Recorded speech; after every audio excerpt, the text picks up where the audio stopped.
र अब हाम्रो अर्को वक्ताको रूपमा हामीसँग आर्या मानन्धर हुनुहुन्छ। उहाँ युवा कार्यकर्ता हुनुहुन्छ र यसको लागि अर्को फ्लोर ओपन गरिदिनको लागि म मेरो मोडरेटर साथी ममता सिटौलालाई यो फ्लोर हस्तान्तरण गर्न चाहन्छु। स्वागत छ हजुरहरूलाई यो फ्लोरमा है। सो अब चाहिँ मेरो नेक्स्ट स्पिकर साथी हुनुहुन्छ आर्या मानन्धर। उहाँ चाहिँ Arya is a women deliver young leader, world literacy foundation ambassador, UNESCO youth researcher, nation of women award winner. So यो इन्ट्रोडक्सनसँगै म आर्याजीलाई यो फ्लोरमा स्वागत गर्न चाहन्छु र क्वेसन्सलाई अगाडि बढाउन चाहन्छु। सो स्वागत छ आर्याजी। नमस्ते। हजुर नमस्ते। सो अब हाम्रो चाहिँ यो विषय अब हामीलाई थाहा भइसक्यो है के को बारेमा हामी कुरा गरिरहेछौँ भनेर। अनि त्यही कुरालाई लिएर हेर्दा चाहिँ नेपाली कन्टेक्स्टमा महिलाहरूको लागि धेरै पोलिसिजहरू फर्मुलेट भएको, इम्प्लिमेन्ट भएको भनेर त हामीले थाहा पाइसकेका छौँ है। सो त्यो चाहिँ नि कति अब वुमेनको हितमा छ या कति छैन भन्ने कुरा त कन्टेक्स्चुअल कुरा नै हो होइन। सो भर्खरै पनि हामीले एउटा चाहिँ पोलिसी हाम्रो अगाडि अचानक आइदियो है, जुनमा चाहिँ 40 वर्ष मुनिको महिलालाई चाहिँ बाहिर विदेश जानको लागि वडाको सिफारिस चाहिन्छ भन्ने कुरा अगाडि आयो अचानक। सो यो चाहिँ हाम्रो हामी as a women citizen in Nepal चाहिँ नर्मल सिचुएसन चाहिँ त्यो बेला थिएन है। सो हाम्रो आफ्नो आफ्नो एक्सप्रेसन्स अफ फिलिङ्स थियो होइन।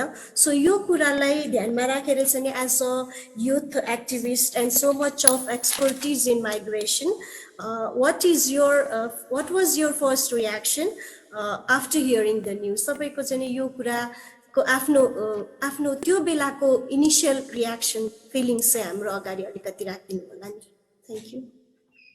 फेरि पनि नमस्ते सबैजनालाई। नमस्ते everyone. Thank you for inviting me to speak about this regressive regulation proposed by the Nepal Immigration Department to Ministry of Home Affairs. So यो चाहिँ placing control over women to control human trafficking in Nepal हो। यो restrictive regulation ले चाहिँ एउटा misogynist challenge दिएको छ हाम्रो women dignity लाई। So the department is determined in implementing the new rule to reduce trafficking, labeling them vulnerable. तपाईले भनि नै हाल्नु भयो यो नयाँ रुलले चाहिँ वुमेनलाई प्रोटेक्ट गर्न खोजेको भनेर चाहिँ गभर्नमेन्टले भन्दै हुनुहुन्छ। तर हामीले चाहिँ किन प्रोटेस्ट गरिरहेका हौं? I would just like to share my opinion and I'd like to share how I felt and my first reaction later. So let us focus on women migrant workers who might be vulnerable. We, through this discussion, would like to call for Ministry of Home Affairs attention. If the Nepal Immigration Department and government is so worried about the women migrant workers, then they should in fact strengthen other factors like our two speakers already has mentioned. Laws for women always empower, never restrict. नियम भनेको नै महिलाहरूलाई empower गर्न बनाइएको हो, महिलाहरूलाई अवरोध खडा गर्नलाई बनाइएको होइन। Laws are meant to strengthen women's position and decision-making ability even during abnormal situations such as a global pandemic. Providing women normality in abnormal situations is what laws are meant to do. However, this act is in fact making it worse for women during a global crisis. And let's talk about other peculiar types of vulnerability this law is potential to pose. Women being harassed or even asked for bribe in the airport for clearance on the grounds that their document might not be authentic enough. This can apply to all women, not just migrant workers. Tapai hami sabailai airport ma harass गर्ने the experience sabai, I'm sure everyone has had it. And women who require support from government to work abroad, having to produce a document or sometimes even forge as open border migration for work will continue to occur, as Ms. Vijaya Raj Shrestha has mentioned. And this is true vulnerability. Let's keep these arguments aside. Take, for instance, that these consequences don't even exist. Still, why should only women produce documents? Why can women not decide for themselves? Producing a clearance document for ward and family. Oh, so women, according to the Immigration Department, have no scope of existing alone or being a single mother, or even if in a family, it seems as if women's leash is in the hands of family and ward. This has always been an excuse, providing protection in exchange for your freedom. Limitation on women's freedom to guarantee women's safety is an excuse as similar to the indoctrination of girls to not step out at night rather than adopting proper measures to ensure safety by recruiting security and calling out on eve teasers, punishing rapists, and raising male child of good character. महिलाहरूलाई बाहिर जाँदाखेरि safe हुँदैन भनेर घरमै राख्नुपर्छ, घरमै बस्नुपर्छ, education पनि मा जानु हुँदैन भन्ने आइडिया पनि यसैमा बेस्ड छ. This has always been an excuse. So we are walking back, even further back. तपाईले मलाई सोध्नु भयो मलाई कस्तो फिल भयो. मलाई गभर्नमेन्टसँग खासै हाम्रो गभर्नमेन्टसँग महिलाहरू प्रति महिलाहरूको लागि बनाउने लज प्रति खासै एक्सपेक्टेसन छैन, टु बी भेरी फ्र्याङ्क. तर यो ल यो एक्टको बारेमा सुन्दाखेरि साह्रै नरमाइलो लाग्यो. किन भन्दाखेरि यो नयाँ ल नबनाउनु मात्रै नभएर यो वकिङ ब्याक हो हाम्रो लागि. Some 35 years ago, a woman needed to take permission from either her father, husband, or elder brother. So later, the younger brother was included in the list of relatives, totaling to 11 people from whom women had to take permission. Regressive rules, limitations on our freedom and agency are not exactly what we've asked the system to guarantee when we ask the system to guarantee our safety. That's not what we asked for. In fact, training of immigration officials is required in dealing with women, along with investigation, regulation of recruiting agencies. And again, I'll tell you what. Again, these agencies, these recruiting agencies are ironically called manpower. So women giving back to the society through eco-feminist projects, through remittance received by home country, through support both in kind and monetary in times of crisis as earthquake or economic blockade, this law seems to completely turn a blind eye to that. तपाईहरुले पनि NWGN को member भएर नेपालहरुको लागि नेपालको क्राइसिसमा धेरै तपाईहरुले गर्नु भएको छ, कन्ट्रिब्युट गर्नु भएको छ र सपोर्ट गर्नु भएको छ मोरली पनि. त्यो सबै चीजमा सपोर्ट गर्न सक्ने एउटा महिलालाई क्वेशन आफ्नै डिसिजन मेकिङ पावरमा गर्नु भनेको कतिको मूर्खता हो. So talking about myself, proudly representing Nepal in Council of Europe IFM SEI's conference. Excuse me, Areji. So it was very nice hearing you. Though अर्को हाम्रो एउटा क्वेशन्स अझै बाँकी भएको छ र हामीसँग because it is of time constraint भएको हुनाले गर्दाखेरि चाहिँ नि though it was very interesting hearing you, I want to move forward with another question. Okay? Sure. हजुरको यही क्वेशन सँगै रिलेट गरेर चाहिँ अर्को क्वेशन म के बिकज तपाईको कुराबाट पनि मलाई यो थाहा भयो कि मैले पनि फिल गरेको कुरा हो कि this is a severe oppressive rule जस्तो भयो है हाम्रो अगाडि चाहिँ नि. So if you are given a choice है, if you are given some right और सम कुनै अधिकार तपाईँ एज अ युथ एक्टिभिस्ट कसैले गभर्मेन्टले या कसैले स्टेटले दियो भने चाहिँ तपाईले चाहिँ वुमेन सिक्युरिटीलाई पनि ध्यानमा राख्ने प्लस वुमेनहरूको फ्रिडम आवत जावत विदेश जाने पढ्ने रोजगारी गर्ने कुरालाई पनि ध्यान लिएर न्युट्रल भएर चाहिँ कुनै एउटा अल्टरनेट सल्युसन निकाल्नु पर्यो भने त्यो सल्युसन चाहिँ के हुनेछ तपाईको तर्फबाट? Thank you. धन्यवाद सेकेन्ड क्वेशनको लागि. र यो टपिक नै यस्तो छ कि यसमा वुमेन सेफ्टीको कुरा आउँदाखेरि वुमेन सेफ्टीको लागि केही नगर्ने तर वुमेनलाई भनरेबल भएर बाहिर पठाउने मात्रै पनि गर्न मिल्दैन तपाईले भन्नुभएको जस्तो. तर let me again come back to the topic and answer your question. So म आफै पनि council of Europe IFM SEI को लागि फेमिनिस्ट कन्फरेन्सहरू वर्कसप्सहरू अर्गनाइज गरिरहेको बेलामा European women's lobby UN high level इभेन्ट्सको लागि इन्टरनेसनल अर्गनाइजेसनको लागि फेमिनिस्ट कन्फरेन्सहरू अर्गनाइज गरिरहेको बेलामा गभर्नमेन्टले मलाई मेरै डिसिजन मेकिङ पावरमा क्वेसन गर्नु भनेको मूर्खता हो र यो भन्दै म तपाईको के सोलुसन हुन सक्छ भन्ने कुरामा चाहिँ हाइलाइट गर्न चाहन्छु. अब यो भन्दै के हामीले याद गर्न जरुरी छ भन्दाखेरि धेरै मान्छेले एडभोकेसीमा हाम्रो एडभोकेसीमा सवाल उठाउन सक्छन्. जसरी this act isn't applicable to you, it is just for women migrant workers and that too traveling to Africa and Gulf region भन्छन्. र women challenging this right who are above 40 maybe ask the same. र तपाईले मलाई सोध्नुभयो as a young woman के चाहिँ गर्दा राम्रो हुन्छ र यङ वुमेनको पर्सपेक्टिभलाई पनि कतिजनाले च्यालेन्ज गर्नु होला र हामी डिफ्रेन्ट डाइभर्स ब्याकग्राउन्डको women of different ages different fields यहाँ हामीले यो कुरा सजेसन दिँदाखेरि I would like to talk and I'd like to highlight this that we have to advocate for ourselves and for each other to and saying that I would like to highlight that तपाईले जसरी भन्नुभयो women migrant workers like हामीले कसरी strengthen गर्ने, abnormal situations like pandemic, like any disaster or crisis मा कसरी strengthen गर्ने, हामीले women migrant workers or aspiring prospective migrant workers like workshops दिएर उहाँहरू जुन recruiting agencies मा जानुहुन्छ त्यो recruiting agencies लाई investigate गरेर diplomatic talks मा उहाँहरू जुन country मा जानुहुन्छ त्यो country सँग पनि त्यो country को government ले investigate गर्ने गरिकन हामीले women हरूलाई strengthen गर्न जरुरी छ। त्यो भन्दा भन्दै women मा पनि धेरै women हरू privilege हुनुहुन्छ, धेरै women हरुको different privileges होला, धेरै women हरुको privileges नहोला र privileges भएको women of different background like different types of response required छ। And having worked for UN OCHA in Geneva, what I've learned is UN Women देखि लिएर Women Deliver को म young leader भएको कारणले सबैजनाको एउटा toolkit हुन्छ। Toolkit is the exact document which teaches you how to respond in a disastrous situation, how to tackle women who are vulnerable, about to leave the country to go abroad. And our government really needs to highlight or maybe learn that there is something called toolkit that you can use for different women to respond to different women facing different challenges and issues, especially traveling abroad.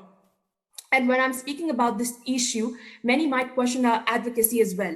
But we, even if we are different, having privileges at different points in our lives, and maybe we are speaking for other people other women who are not privileged as much as we are.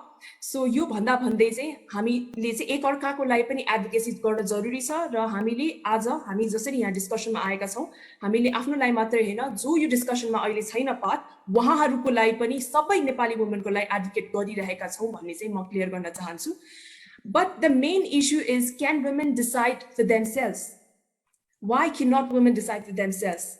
Expectation on women to be living with a family and then requiring their permission is regressive in all sense. And let's recap the proposed restrictive law that is a reminiscent of past restrictions on women. Looking at the evolution of a clause on treatment of female migrants, हाम्रो एउटा law आएको थियो 1985 मा, Foreign Employment Act, that prohibited jobs for women without consent of guardians. अर्को law आयो 1988 मा, जुन चाहिँ amend भएर आयो।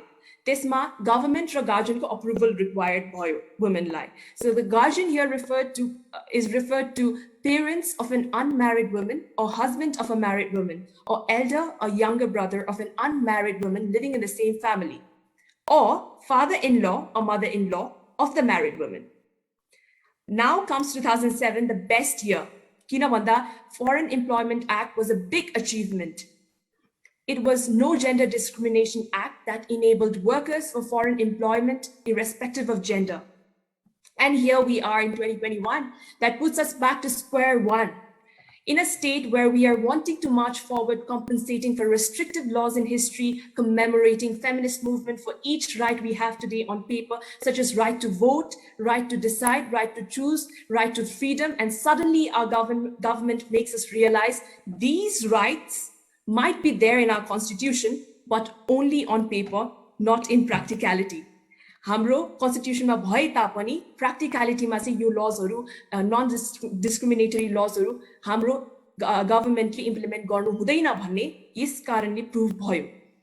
The society in the past had proposed sati pratha for providing widow women safety by burning them in their husband's funeral pyre. And it surprises me that this act is similar to what they are asking from women under 40, protection in exchange for one's life, one's freedom. On what grounds is guardian eligible to grant permission for a woman to travel abroad? Why should men under 40 be spared from this provision? I don't understand. How will the consent from the guardian and the local authority address trafficking? What if the same guardian is very foundation of domestic violence or obstacle in not wanting women to work abroad? So I request all to choose to challenge. And as you asked me, के गर्दा राम्रो होला? Global solution के त? नेपालमा solution के त? Women migrants हरूलाई vulnerable नबनाउनको लागि, मैले अघि नै भनेको जस्तै स्ट्रेन्थन गर्नको लागि रिक्रुटिङ एजेन्सीजलाई इन्भेस्टिगेट गर्ने डिप्लोमेटिक टाइजको थ्रु जुन कन्ट्रीमा वुमेनहरू गइराख्नु भएको छन् उहाँहरूलाई पनि उहाँहरूको गभर्मेन्टलाई पनि इन्भेस्टिगेट गर्नलाई रिक्वेस्ट गर्ने र main important thing as an individual as a women choose to challenge because it is the government that needs changing. It is the government that needs unlearning, not learning, but unlearning of generational indoctrination of justified prejudices against women. Justified गरिसकेको prejudices-हरु women-लाई यस्तो भए पनि केही फरक पर्दैन भन्ने खालको चीजहरुलाई चाहिँ गभर्मेन्टले unlearn गर्न जरुरी छ. It is the world that needs changing, not women. So thank you. With that, I'd like to end my talk, but you're free to ask me questions if you have any. A very wise answer, Aryaji. Thank you very much. तपाईलाई सुन्दा चाहिँ एकदमै positivity plus हुन्छ नि एकदमै learned मान्छेसँग कुरा गरे जस्तो लागिरहेछ. So thank you very much for that and it was wonderful listening to you. अहिले चाहिँ अब हाम्रो यो सेसन चाहिँ हामीले हजुरसँगको सेसन चाहिँ ऱ्याप अप गर्नु पर्ला. But then thank you very much for coming here and sharing your experience with us. Thank you very much. Thank you for inviting me. र अर्को प्रश्न हाम्रो आर्याजीलाई छ. आर्या हुनुहुन्छ नि? आर्याजीको लागि प्रश्न के राख्नु भएको छ भने यङ प्रोफेसनल र एक्टिभिस्टको रूपमा यदि तपाईँ नीति निर्माण गर्ने पदमा हुनुहुन्थ्यो भने तपाईले कुनै एउटा पोलिसी चेन्ज गर्नमा एडभोकेसी गर्नुहुन्थ्यो र किन? यदि तपाईँ त्यो पदमा हुनुहुन्थ्यो भने कुन एउटा त्यस्तो पोलिसी तपाईँ चेन्ज गर्नुहुन्थ्यो र त्यसको लागि एडभोकेसी गर्नुहुन्थ्यो र किन भन्ने प्रश्न राख्नु भएको छ. जसले प्रश्न राख्नुभयो उहाँलाई धन्यवाद. र म फर्स्ट थिङ के भनेर स्टार्ट गर्न चाहन्छु भन्दा यङ मान्छे, यङ वुमेन, यङ म्यान उहाँहरू फर्स्ट अफ अल पोलिसी र डिसिजन मेकिङ पोजिसनमा हुनै हुन्न. म फर्स्ट त त्यही नै चेन्ज गर्न चाहन्छु, जेनेरेसन इक्वालिटी. म त्यही चेन्ज गर्न चाहन्छु कि एउटा यङ महिला, एउटा यङ पुरुष, यङ र फ्रेस आइडियाज भएको नाताले उहाँहरूलाई फर्स्ट त पोजिसनमा बस्ने व्यवस्था मिलाइदिनु पर्यो. Number 1, that's the first thing that I want to change. Second, उहाँहरू पोलिसी मेकिङ, डिसिजन मेकिङ पोजिसनमा बस्नु भइसकेपछि उहाँहरू र म पर्सनली के गर्न चाहन्छौँ भने हामी अरू युवाहरूलाई जागरुक गर्न चाहन्छौँ र पोलिसी कस्तो बनाउने भन्दा यङ वुमेनहरूलाई कन्सल्टेन्सीहरू, काउन्सिलिङहरू गर्ने र उहाँहरू कहाँ जान लाग्नु भएको, युनिभर्सिटीमा हो कि काम गर्न जान लाग्नु भएको कि कुन कन्ट्रीमा जान लाग्नु भएको, त्यो कन्ट्रीसँगको टाइज, त्यो कन्ट्रीसँगको अवेरनेसको बारेमा उहाँहरूलाई काउन्सिलिङ, एजुकेसन थ्रु होस् कि स्कुल थ्रु होस् उहाँहरूलाई स्ट्रेन्थन गर्न चाहिँ पोलिसी बनाउँथे. र त्यो पोलिसी भन्नु मतलब चाहिँ नट जस्ट वान पोलिसी, त्यो पोलिसी चाहिँ एजुकेसन लेभलमा पनि awareness about the globe, about current issues. अब फर इक्जाम्पल ब्रेक्सिट अस्ति 2 years अगोको इस्यु बारेमा युकेमा जाने मान्छेलाई जागरुक हुन जरुरी थियो. र अहिले कोही मान्छे युरोपमा ट्राभल गर्छ भने त्यहाँको रेस्ट्रिक्सन के हो, कोभिडको टेस्ट गर्नुपर्ने हो कि होइन, जसरी त्यस्तो कुराहरू थाहा हुन जरुरी छ. त्यस्तै कुराहरू चाहिँ जुन पनि टाइम पिरियडमा एउटा यङ युवा ट्राभल गर्न चाहनुहुन्छ भने उहाँहरूले त्यति जानकारी पहिला नै राख्ने र त्यो राख्नको लागि कुन चिजहरू चाहिने, लाइक कन्सल्टेन्सी होस्, काउन्सिलिङ हाउसेसहरू होस्, एजेन्सीजहरू होस्, रिक्रुटिङ एजेन्सीजहरू होस्, उहाँहरूलाई हामीले पोलिसी के बनाइदिने भन्दा कन्सेन्ट फर्म भर्न लगाउने, यङ पिपलहरू बाहिर जाने जो वाला हुनुहुन्छ उहाँहरू म आफ्नो मर्जीले बाहिर जान खोजिरहेको छु, मलाई यो देशको बारेमा जानकारी छ भनेर उहाँहरूले चाहिँ रिक्रुटिङ एजेन्सीजहरूलाई रिपोर्ट गर्ने, रिक्रुटिङ एजेन्सीजहरूको पनि क्लस्टर बनाउने र मिनिस्ट्री अफ यो फरेन अफेयर्स छ उहाँहरूले त्यो क्लस्टरलाई लिड लिने, त्यो पोलिसी तिर चाहिँ म फोकस गर्छु. र पोलिसी मैले चाहिँ अब फरेन अफेयर्सको मात्रै नभएर अहिले जसरी भने मैले एजुकेसनमा होस् कि माइग्रेन्ट वर्कर्सको पछि माइग्रेन्ट वर्कर्स जो बाहिर बसिराख्नु भएको छ उहाँहरूलाई कन्ट्याक्ट गरेर पनि उहाँहरूको अहिले करेन्ट अफेयर्स कस्तो छ भनेर चाहिँ एम्बेसीहरूको थ्रु चाहिँ रिपोर्टिङ गर्नै पर्ने चाहिँ पोलिसी बनाउँथे. तर मेन कुरा तपाईँले अब मलाई सोध्नुभयो कि म यङ मान्छे, डिसिजन मेकिङ पावर पोजिसनमा भएको भए के गर्थे मेन कुरा चाहिँ यही नै प्रब्लम छ यङ जेनेरेसनको मान्छेलाई डिसिजन मेकिङ पावर र पोजिसनमा एक त उहाँहरूले अलाउ नै गर्नु हुँदैन र यङ वुमेनलाई त त्यसमाथि पनि अझै डिस्क्रिमिनेटरी पोलिसिजको थ्रु चाहिँ उहाँहरू माथि आउनै नसक्नु हुने कारणले गरेर यो त्यति बेलासम्म सम्भव नै हुँदैन र त्यतिन्जेल मैले अघि नै जसरी मैले आफ्नो टकमा भने त्यतिन्जेल चाहिँ मेन र वुमेनहरूलाई चाहिँ म के इन्करेज गर्न चाहन्छु भन्दा डिसिजन मेकिङ पावरमा नहुँदा पनि त्यही डिसिजन मेकिङ पावरमै हुनुपर्छ भन्ने पनि छैन त्यहाँ नहुँदा पनि हामी चाहिँ एउटा एलाइज र फेथ एक्टर्सको कारणले गरेर चाहिँ हामीले चाहिँ जेनेरेसनल इन्डोक्ट्रिनेसन जुन छ यो जस्टिफाइड प्रिजुडिसेस अगेन्स्ट वुमेनको त्यसको अगेन्स्ट चाहिँ जसरी हामीले ब्ल्याक लाइभ्स म्याटरको लागि हामीले प्रोटेस्ट गर्यौँ हैन जसरी हामीले सती सिस्टमको लागि प्रोटेस्ट गरौँ त्यसरी नै हामी प्रोटेस्ट गरौँ चुज टु च्यालेन्ज र एडभोकेट गरौँ भन्न चाहन्छु र पोलिसीको चेन्जेसहरू गर्नलाई पोलिसीको बारेमा थाहा हुन पनि जरुरी छ र जसरी हामीले अहिले डिस्कस गर्यौँ 1988 को पोलिसी 2007 मा सबै पोलिसिजहरूलाई हामीले उछिनेर नयाँ पोलिसी बनाएको जुन जानकारी हामीले अहिले डिस्कस गर्यौँ यस्तो खालको डिस्कसन सेसन्सहरूलाई युथहरूलाई अटेन्ड गर्नलाई प्रोभिजन मिलाउने र युथहरूलाई पनि यो पोलिसीलाई च्यालेन्ज गर्नुभन्दा अगाडि चाहिँ पोलिसीको बारेमा जानकारी पनि गर्ने हामी अगाडि कसरी बढ्ने र अरू कुन कुन कन्ट्रीहरूले के पोलिसी च्यालेन्ज गर्नु भएको छन् भन्ने कुरा पनि जानकारी राख्ने चाहिँ म पोलिसी मात्र नभएर सजेसन र रेकमेन्डेसन्सहरू पनि दिन्थेँ र दिइरहेको पनि छु तर डिसिजन मेकिङ पावरमा मात्रै नभइकन डिसिजन मेकिङ पावरमा नहुँदा चाहिँ के गर्ने भन्दा चाहिँ हामीले चाहिँ हामीलाई डिसिजन मेकिङ पावरमा राख्नु पर्यो भनेर चाहिँ अहिले चाहिँ एडभोकेट गर्नु पर्यो भन्ने चाहन्छु किन भन्दा हामी अहिले छैनौँ डिसिजन मेकिङ पावरमा एउटा पनि युथ लिडर एउटा पनि युथ नेता उहाँ हुनुहुन्न prime minister all of them are like 40-50 plus so यो क्वेसन त्यति बेला अझ रेलेभेन्ट हुन्छ जति बेला हामी डिसिजन मेकिङ पावरमा साँच्चीकै नै यो इमेजिनेसन यो हाइपोथेटिकल सिचुएसन जसरी यो क्वेसनमा चाहिँ भइदिएको भए भन्नु नपरिकन साँच्चीकै भएको बेलामा चाहिँ अझ गर्न पाऊँ भनेर फर्स्ट थिङ नै युथलाई जेनेरेसन इक्वालिटी गरेर त्यो पोजिसनमा राखिदिनु especially young women thank you Arya अत्यन्तै यस क्षेत्रमा एक्सपर्ट्स ह्युमन राइट का क्षेत्रमा माइग्रेसनका क्षेत्रमा र लेख्न पनि अत्यन्तै पोख्त हाम्रा यी स्पिकर्सहरू लिली थापा दिज्यू मेरो सहपाठी अनुराग देवकोटा विजया श्रेष्ठ दिज्यू दुर्गा कार्कीजी आर्या मानन्द र सन्ध्या सिटौलाजीलाई म हृदयदेखि धन्यवाद दिन चाहन्छु हामी सधैँ यङ स्पिकरहरूलाई चाहिँ we want young speaker to come forward because we think that young speakers are change makers.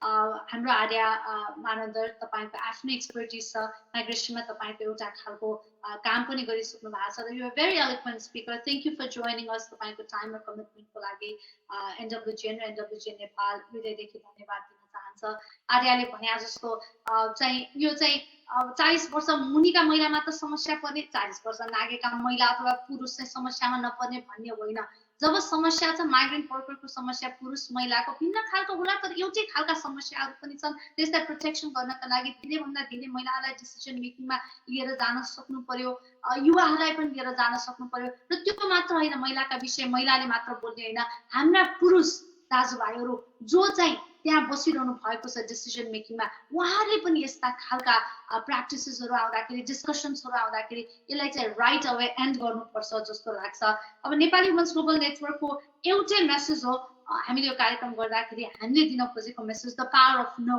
Women's right never to be compromise कुनै पनि हालतमा कुनै पनि कुरामा महिलाका अधिकारहरू महिलाका फ्रिडमहरू कम्प्रोमाइज गर्न पाइँदैन र गर्नु हुँदैन छलफलमा पनि आउनु भएन हाम्रो एउटै मेसेज यो छ सुरक्षाका नाममा प्रोटेक्सनका नाममा हामीलाई नै चाहिँ बाधा बनाउने क्रियाकलापहरू नआओस् यसको लागि हामी माइग्रेन्ट वर्करका क्षेत्रमा र अरू क्षेत्रमा काम गरिरहनु भएका महिलाका विषयमा आवाज उठाइरहनु भएका सम्पूर्ण संस्थासँग लोकल अर्गनाइजेसन्सहरूसँग एनडब्ल्युजिएन कोलाबोरेट गर्न रेडी छ र हामी आफ्नो कमिटमेन्ट पनि दिन चाहन्छौँ र यो छलफल आज हामीले स्टार्ट मात्र गरेका हौँ यसलाई निरन्तरता दिनुपर्छ जस्तो लाग्छ यस्ता खालका छलफलहरू जति हामीले सोसियल डायलगहरू गर्छौँ त्यति नै यस बारेमा अवेरनेस लिएर आउने र बुलन्द रूपमा यस्ता खालका छलफलमा नआओस् भन्नका लागि हामी सबै एकबद्ध भएर अगाडि बढ्न यो अनुरोध गर्न चाहन्छु